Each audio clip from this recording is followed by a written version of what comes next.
ஜெய் ஸ்ரீ மகாகால். ஓம் ஸ்ரீ குரு கோரக்நாத்தாய நமோ நமஹ.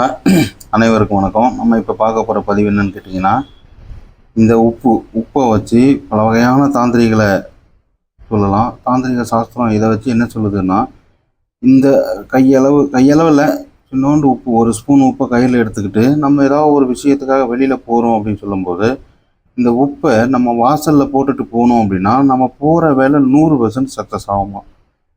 ஒன்று. ரெண்டாவது என்னன்னு கேட்டிங்கன்னா, இந்த உப்பு ஒரு சிட்டிகை, மஞ்சள் ஒரு சிட்டிகை எடுத்து ஒரு பேப்பரில் மடித்து வச்சுக்கிட்டு நம்ம என்ன வேலைக்காக போகிறோமோ அந்த வேலையினுடைய என்ன சொல்கிறது அதை பற்றி யோசிச்சுக்கிட்டு அந்த வேலைக்கான மகத்துவத்தை நாம் கொடுக்குறோம் அப்படின்னு சொல்லும்போது, இந்த உப்பு இந்த மஞ்சளானது ஒன்று சேரும்போது குபேரலட்சுமியுடைய ஆதரவு பரிபூர்ணமாக கிட்டி அந்த வேலை 100% நடக்கும் அப்படின்னு தாந்திரிக சாஸ்திரம் சொல்லுது.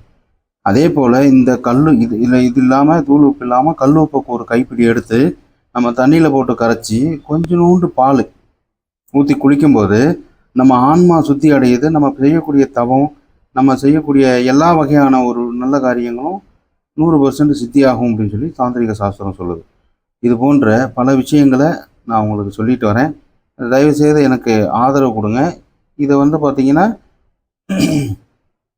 ஒரு அருமையான தாந்திரிக சாஸ்திர முறை இது. இதை எல்லாரும் பயன்படுத்தி பெருவாழ்வு வாழணும் அப்படின்னு நான் பகவான் ஸ்ரீ கோரக்நாத்தை வேண்டிக்கிறேன்.